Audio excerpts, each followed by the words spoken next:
Moi, je pense, nalobaki pona makambo etali trahison ya République démocratique du Congo, qui est auteur ya makambo oyo ya trahison.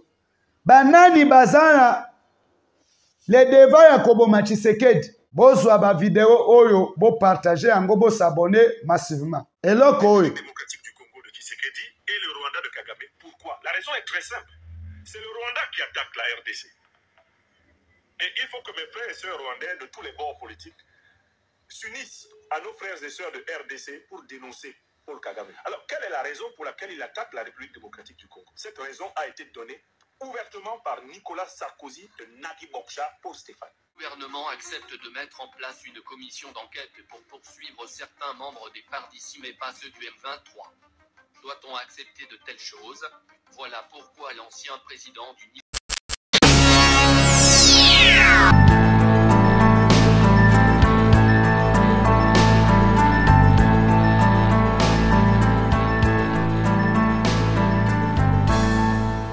Bonjour, bonjour, bonsoir, bonsoir. Nabalandi nyonso, bozali kolanda mwana mboka, historien de l'UDPS, chargé des analyses politiques de la République démocratique du Congo.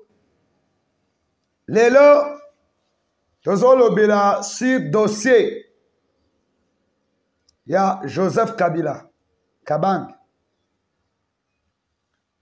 Ma Congolais, batebele bazwaka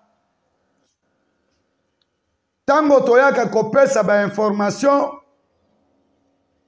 Il y a des hommes animaux qui ne vérifient pas les informations, est en train de commenter ou bien par sentiment. Azoyeba, il est conscient que information de Kwalobi ezaya solo, mais azo sala ba ironie parce qu'il y a des que et pas ya Kabila azwaka autant. Lelo tolingi tolobela tango tobanda koyebisa bino que Joseph Kabila aza Rwandais. Batebele babanayi kodute. Naloba yango je suis victime na atre ya Fidel na Kisangani. Moto ya sala massacre parce que yenda zaki commandant ya force terrestre.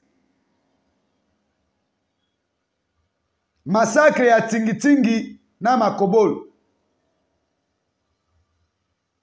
Moto ya sala massacre ezali Hippolyte Kanambe Kazemberi.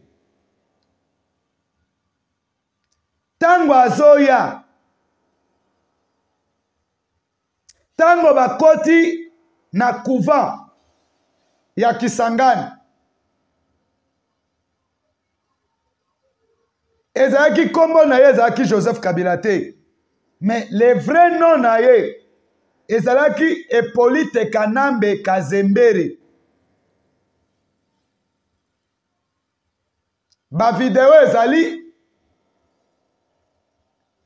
soki bapesi biso ta ya kwa brandiri yango tokobanda koya awa pe ta brandur ba video yo Kabila azoboma ba Congolais. J'ai dit massacre ya tingi na Makobolo. Kabila azokata ba Congolais mitu, azotanda na makasa ya bitabe. Lolenge to papelaka batabato bangulu na mboka. Joseph Kabila. Hippolyte Kanambe Kazembere, alliance Joseph Kabila. Batebele bazolo bakeno. Moi j'ai vu, quand je sillonne na ba parcours nanga na ville province ya Kinshasa, nazomo na ba pancarte mususu o Kabila lobi que je n'ai jamais trahi Congo. Mon frère, batoyo bazo sakana ba Congolais. C'est Kabila le père qui a trahi le Congo.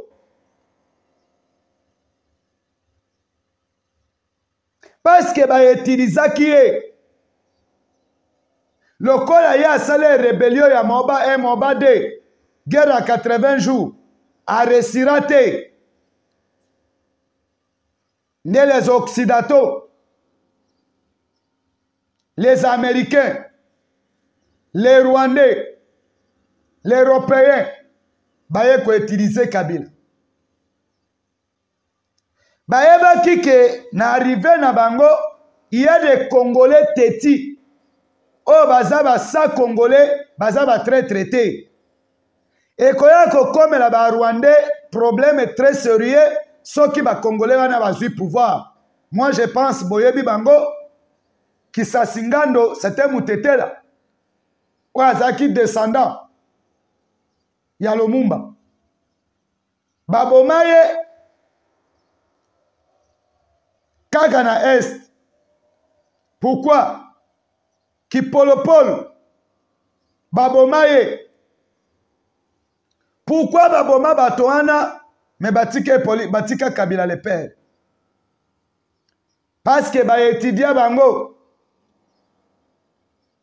batali histoire ya Lumumba ndenge asakanaki na ba Belge balobi moto oyo aza descendance ya Lumumba. Jamais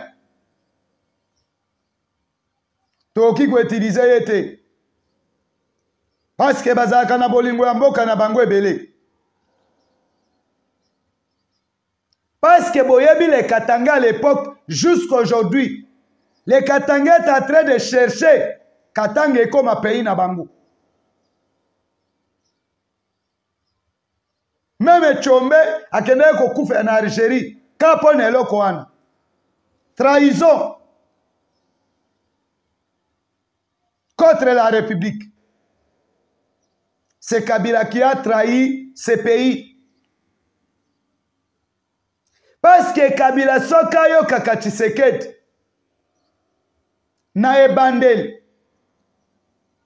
Tshisekedi avait dit ceci avec Kabila le père, que non, futa bango salaire de guerre bazonga na mboka na bango.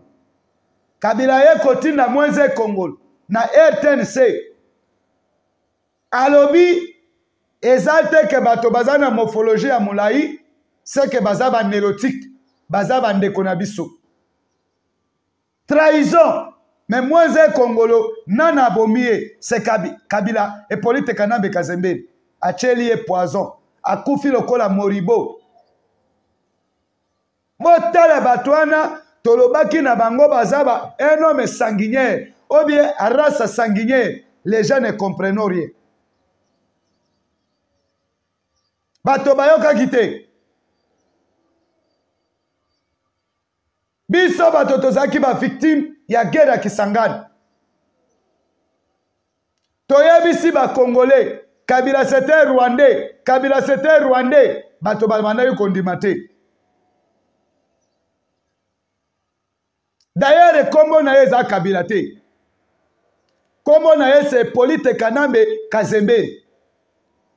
Lolenge ndeko na ye Kamere. Kombo na ye ce n'est pas Kamere. Kombo na ye ezali Orwa Kanyanyingini King alias Vital Kamere. Le mot Kamere vient de Kinyarwanda. Le Kamere signifie quoi na Kinyarwanda? Ezolobake malin.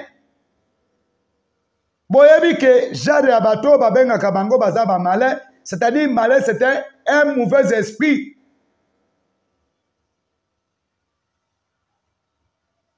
Lelo ba Congolais tobimi ba prophètes. Pourquoi? Nous sommes des prophètes pour dire aux gens. Lelo et Polite Kanambe Kazembere eza na loi oyo ba votant na kati ya Namibie esika ye a se réfugié. Eza loi de la République na bango. Moto nyonso ya kokima exil na Namibie ozali tome politique mais okei exil politique okimi okoki kosala réunion politique te na mboka na bango wana loi ya Namibie pe soki oza na mboka na bango okoki kobima mboka na bango po ete okende na pays mosusu okende kosala réunion politique. Mais lelo, qu'est-ce que se passe? Ba Congolais boyoka. Kabila na Moïse Katumbi. Moto babenga Shida. Na famille politique ya PPRD. Nzokande, c'est la mascarade. Parce que moi si à Moïse, c'était rwandaise. Mwana ya Mwanga Chuchu, direct. Karine Katumbi, c'était rwandaise. Mwana ya Moïse Katumbi, ya mobali ya liboso, député national na kati ya Zambie. Mais papa na ya lobi kaza Congolais. Mais maman na bango Rwandais. Rwandaise, pardon. Mais sikoyo botuna na bakatangelo tozoloba na bango bayebisa biso ce qui est vrai. Est-ce que Katumbi aza Congolais to aza écolonine? Parce que Katumbi vient d'accepter que non, papa na ye aza juif, maman na ye aza Congolais. Selon lui. Mais maintenant, on pose des questions. Pour les Congolais, oh bazana miso bazomona te, bazana matoi mais bayoka te. Tokene na logique ya Katumbi. Lelo mwasi na ye azali rwandaise. Ye papa na ye aza juif, maman na ye Congolais. Oyo alobaka ya kashobu. Bon, sikoyo mwana oyo bauti na makila ya rwandaise na Congolais. Sikoyo akoma député na Zambie ndegeni. Tala buzoba na biso moko ba Congolais. Les Katangais toujours. Les Katangais toujours. Qui va dire la vérité? Qui disent la vérité?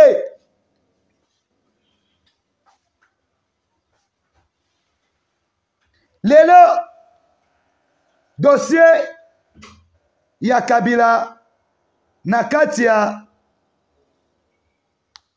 Zimbabwe, na kati ya Namibie. Ba Congolais tolobaka makambo pamba pamba te. Tolobaka makambo eza na nzela. Eloko nini eleki na Namibie. Après rencontre ya Moïse Katumbi et Joseph Kabila na Éthiopie, na Addis Abeba. Donc Kabila comme ici, Namibie mboka na ye. Joseph Kabila asomba mai na Namibie pona kopeshe ba Thompson. Maki koteke la pays africain mususu te. Ne yango wana na babato na biso na bambongo na biso o batia na Namibie.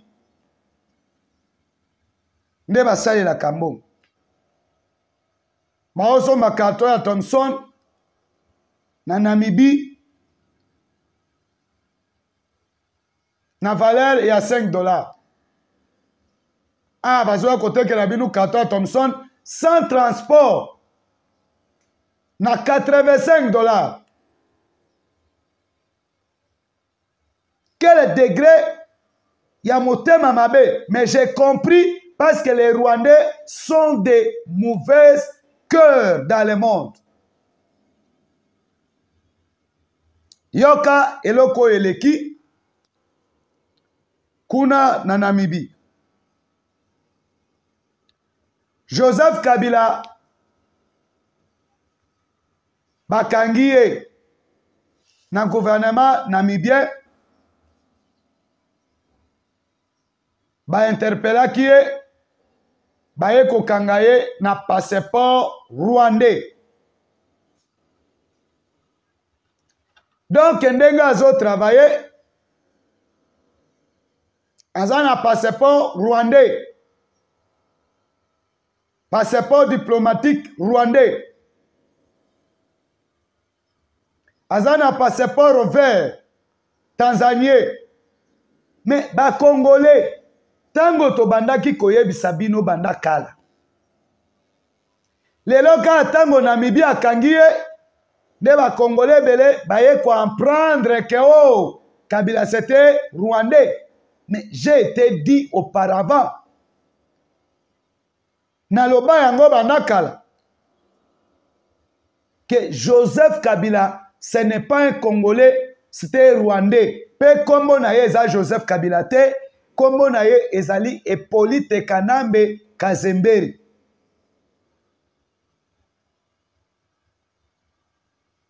Moïse Katumbi azotambo na passeport italien. Mais bato yango tozotuna. Je ne comprends pas. Congo eza na loi na bango. Balobi la nationalité eza moko. Congo eza na double nationalité te. Mais bato bazali ko se prétendre que non, baza ba congolais, baza ba double nationalité.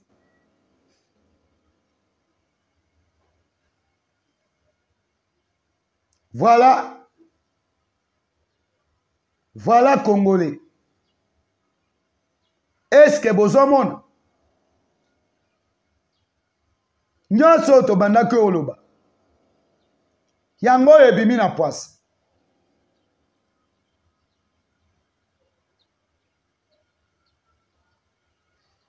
Chers Congolais, moi j'espère que ba Congolais belé bazoye bate eloko nini o bazolo.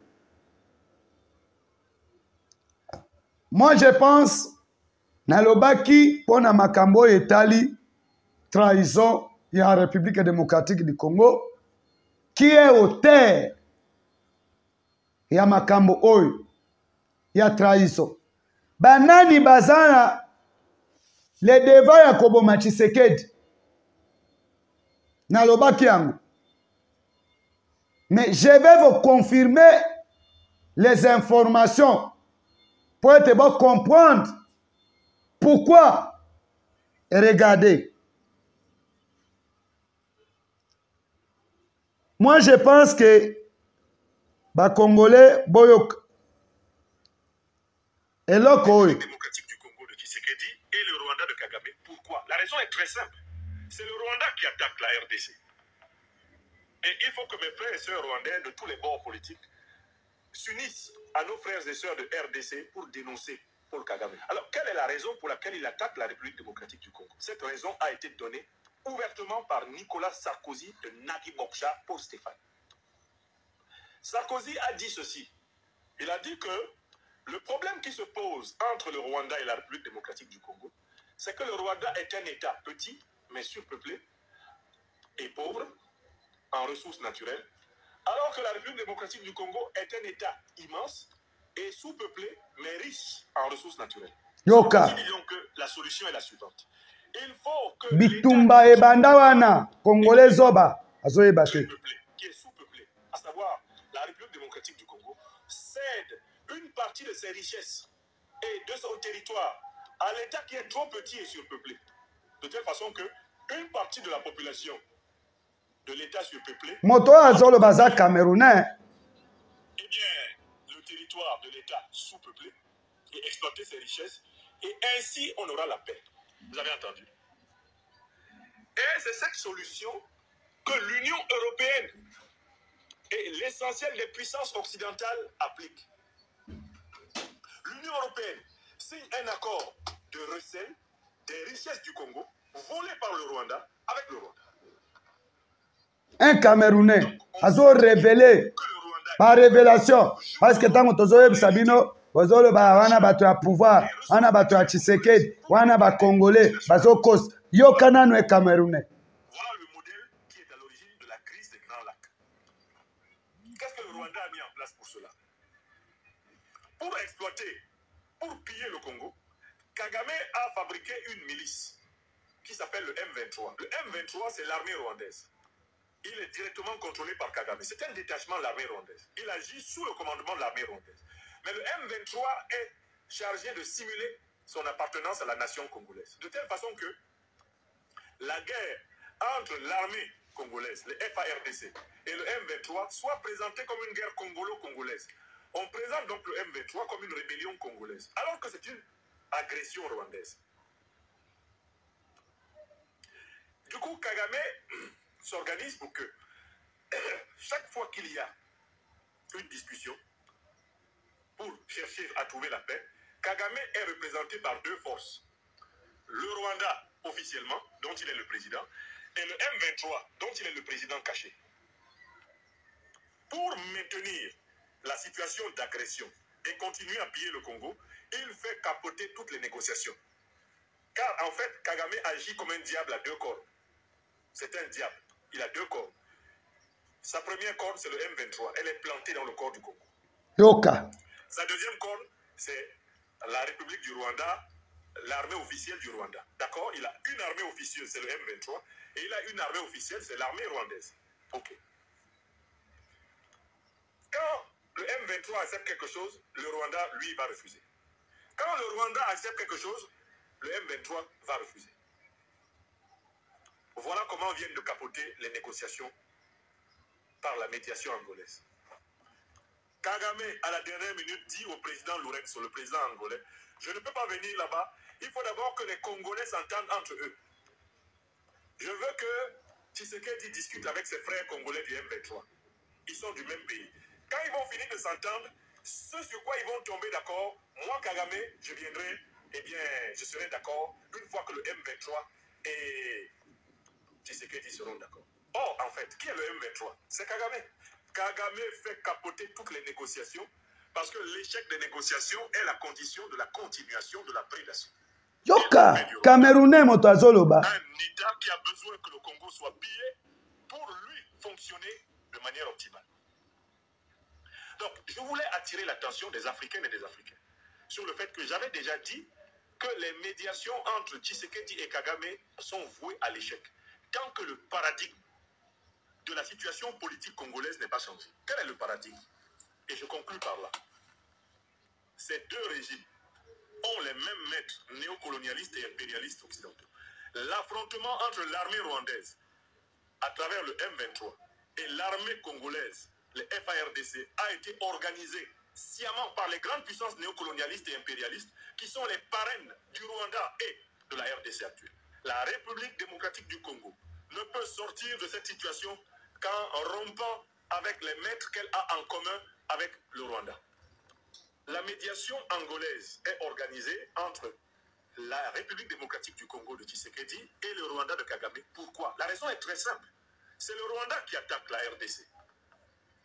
Et il faut que mes frères et sœurs rwandais de tous les bords politiques s'unissent à nos frères et sœurs de RDC pour dénoncer Paul Kagame. Alors, quelle est la raison pour laquelle il attaque la République démocratique du Congo? Cette raison a été donnée ouvertement par Nicolas Sarkozy et Nagi Boksha pour Stéphane. Sarkozy a dit ce... On a koyebisa ba Congolais. Biso tokendaka na ba preuve tangible.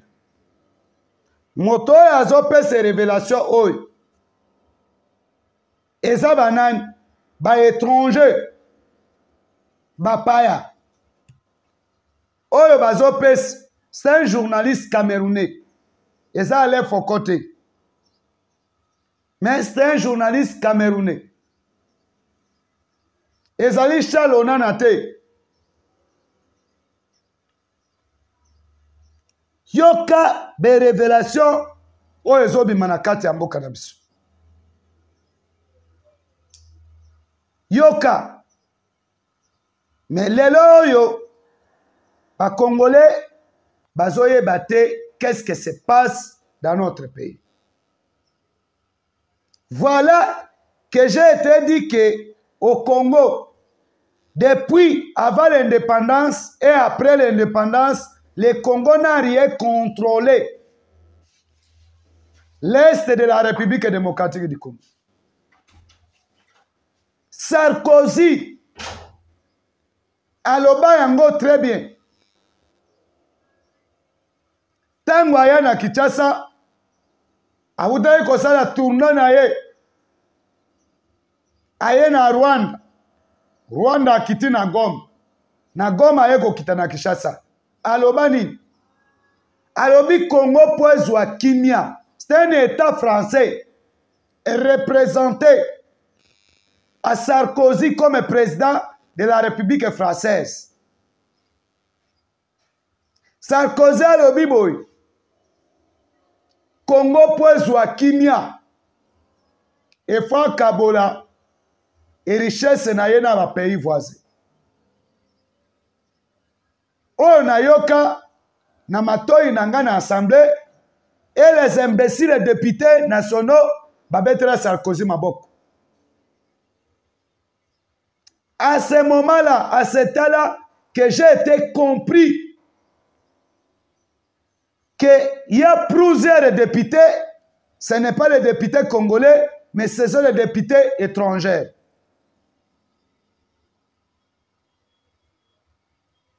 Pas congolais. Moi, je pense que nous sommes des chercheurs des informations. Tango toyaka awa pona ko informer bino toyaka kosaba blague te. Toyaka kosaba blague te parce que eza vi na biso nyonso.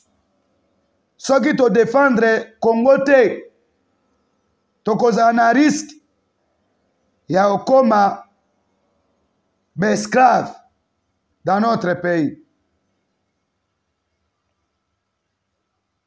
Voilà que biso to s'engager pour nous défendre la République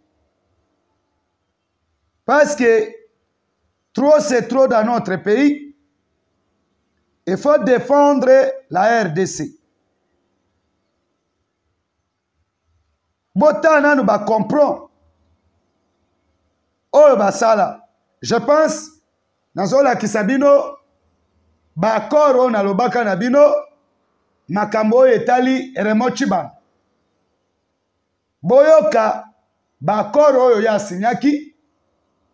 Oh lelo Tshisekedi est en train de subir la conséquence oh ya yebaki angote. Naebisa ba Congolais, nous avons à l'obligation, je dis très bien et je pèse ba mon nangai to ba propos nangai. Nous sommes obligés de s'adhérer derrière Tshisekedi pour sauver la République démocratique du Congo. Je dis et je répète, si vous êtes un Congolais normal, pas un animal, nous sommes obligés, obligatoire, ce n'est pas la demande, mais nous sommes obligés de s'adhérer derrière Tshisekedi pour sauver la République démocratique du Congo, parce que le seul moteur automoni que azana volonté ya kobongisa pays eza Tshisekedi. Il est déterminé et catégorique. Voilà. Bandeko. Boyoka. Dites-moi, quand ils avaient signé cela, ils étaient sous l'effet de drogue ou quoi? Certains soutiennent la Kabylie et Nanga. Voici les points sanglants des accords de 2009 que les terroristes réclament. 1. Le gouvernement accepte de céder 43% des postes de commandement militaire au nord Kivu et 39% au sud Kivu uniquement à la communauté Tutsi. Le boyoka parce que bino ba congolais bolobaka bilobaloba sans vérifier les informations et ça chercher parce que les informations il faut chercher, il faut aller à la source pour être comprendre makambo ndenge ezoleka boyoka nanu gouvernement nani oyo asignaki bakor est-ce que eza Tshisekedi ou bien eza gouvernement nani bolanda yango très bien. Le gouvernement accepte la création d'une nouvelle police des frontières placée sous le commandement du M23 pour sa protection. 3. Le gouvernement accepte de décréter la partie du pays, nord et sud Kivu, Ituri, Maniema, Otuel et Tanganyika, comme une zone sinistrée, bénéficiant d'un statut d'administration particulière, d'une autonomie fiscale et financière et d'un concept sécuritaire spécial sous la gestion du M23. 4. Le gouvernement accepte que le M23 nomme les administrateurs de territoire, les maires des villes, leurs adjoints et les bourgmestres. 5. Tous les cadres du M23 doivent être intégrés à la présidence, à la primature, au Parlement et aux tribunaux. 6. Le gouvernement accepte de reconnaître formellement les grades militaires et policiers du M23. 7. Le gouvernement accepte de mettre en place une commission d'enquête pour poursuivre certains membres des FARDC mais pas ceux du M23. Doit-on accepter de telles choses? Voilà pourquoi l'ancien président du Nigeria était étonné. Ce document a été signé par Raymond Chibanda. Ba Congolais. Sko boye bisabiso mabe ya Tshisekedi ezawa. Parce que qui a signé cet accord-là? Il y a 7 accords qu'il a signé. Donc, Tozwa contrôle qui a Nord Kivu 60% to confié yango na armée rwandaise. Peut Tozwa 40% il y a Sud Kivu Topé Sango na armée rwandaise. Ba administrateur ya ba territoire bazala ba M23 na ba la police armée rwandaise déguisée comme M23. Qui a signé cet accord? Gouvernement Yanan ya Tshisekedi depuis 2009 à 2013. Et Raymond Chibanda, témoin oculaire, Obasanjo, ancien président nigérien. Ce qu'on va occuper la place des années, à ce moment-là, que les Tutsis rwandais, ou bien les Tutsis congolais viennent d'être nombreux.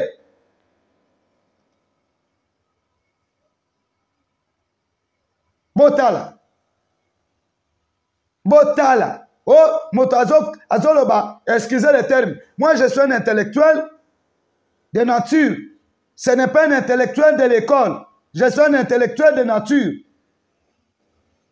C'est Dieu m'a créé comme un intello, de réfléchir, de trouver la solution, de défendre mon pays. J'ai une mission dans notre pays pour défendre mon pays. C'est une ambition que Dieu m'a accordée. Et regardez et réfléchir comme un homme normal. Comment que les gouvernements kabylistes, vous avez appelé Kabila comme Congolais. Mais pourquoi que le gouvernement congolais allait de signer avec les Rwandais d'hypothéquer, de vendre notre terre? C'est ça que les prêtres catholiques rwandais, Azolo Bakeno, Nirangongo, Massis, Ruberu, Ezaya Bango. Bonanine, moto atakela ki bango, ezale politique kanambe Kazembe. Mais atakela ki ango individuellement, parce qu'on n'a rien consulté à l'Assemblée nationale. Voilà que la constitution congolaise est faible. Bazolo Bakeno, encore international, ezali kolo ya constitution congolaise. Les Congolais doivent comprendre quelque chose.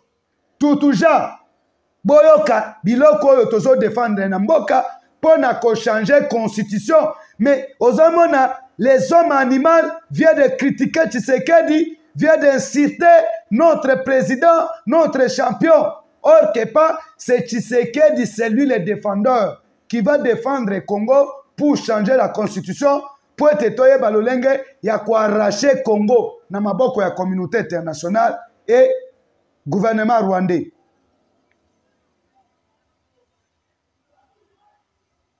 Voilà les Congolais. Voilà.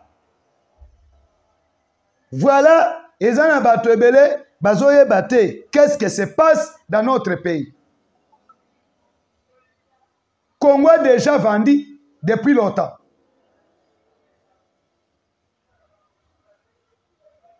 Merci beaucoup. Na balandi nyonso bolandi ngai na kati ya Forge Télévision.